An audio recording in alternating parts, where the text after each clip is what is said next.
أعوذ بالله من الشيطان الرجيم. بسم الله الرحمن الرحيم. وقالت اليهود ليست النصارى على شيء وقالت النصارى ليست اليهود على شيء وهم يتلون الكتاب.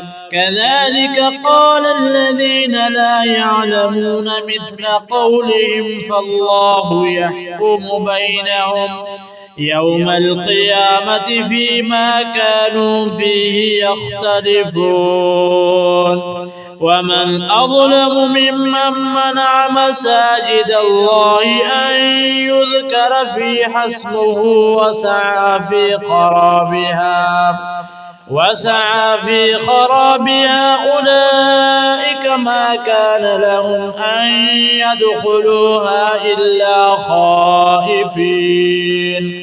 لهم في الدنيا خزي ولهم في الآخرة عذاب عظيم.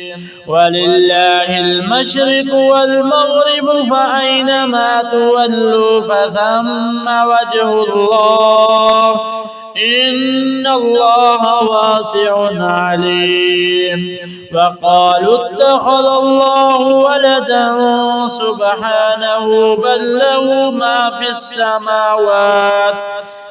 في السماوات والأرض كل له كانتون بديع السماوات والأرض وإذا قضى أمرا فإنما يقول له كن فيكون. وقال الذين لا يعلمون لولا يكلمنا الله أو تأتينا آية كذلك قال الذين من قبلهم مثل قولهم تشابهت قلوبهم قد بينا الآيات لقوم يوقنون. إنا أرسلناك بالحق بشيرا ونذيرا ولا تسأل عن أصحاب الجحيم.